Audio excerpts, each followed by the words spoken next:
kids free access to social media and phones at young ages. They are not ready for it. Their minds cannot cope with the dopamine. They can only have it up to a certain hour, and you take it away. They're children. You can take the phone away. We've got to intervene as parents. But as companies, we now have to deal with the influx of kids that are coming into our companies with addiction. Watch, I see it all the time. Walk through any office.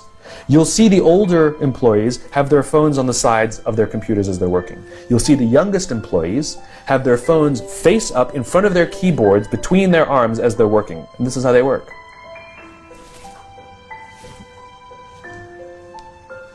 And the science is alarming. They did experiments on mice where they did the multitasking. They put flashing lights to mimic going from the computer to the cell phone, the computer to the cell phone to the TV.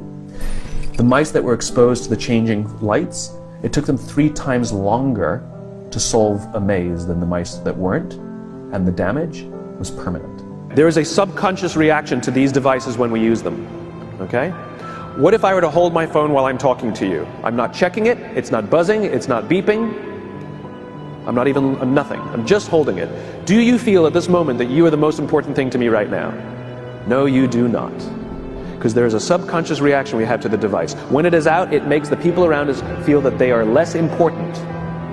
So when we're walking down the halls in our offices and somebody says, hey boss, can I ask you a question? You go, sure, what's on your mind? We've just told them they're not that important. Or we can go, sure, what's on your mind? And if you don't have a pocket, find a shelf, put it on the shelf, come back and say, sure, what's on your mind?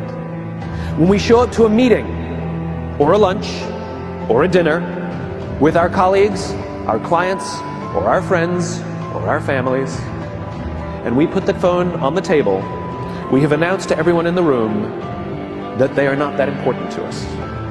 And by the way, putting the phone upside down is not more polite. My favorite one is when the meeting or at a lunch with someone, that the phone will ring and the caller ID will pop up and they will go, I'm not going to get it. Oh, so magnanimous. Oh, I'm lucky to eat with you today. Or they could just put the damn thing away. You can tell how addicted we are. When somebody pulls out their phone when you're with them, how uncomfortable does that make us feel? You're walking down the street with someone, they pull their phone out. We feel stupid, so what do? We pull our phones out. We're so addicted. Somebody goes to the bathroom when we're at dinner, and what do we have to sit there by ourselves? God forbid we should look around the room for 5 minutes. We pull our phones out. Meetings, awful. What do we do when a meeting happens, right? Everybody's sitting waiting for the meeting to start. Bob's running a few minutes late. Bob's here? Okay, start the meeting. Do you know when relationships are built? All that in between time.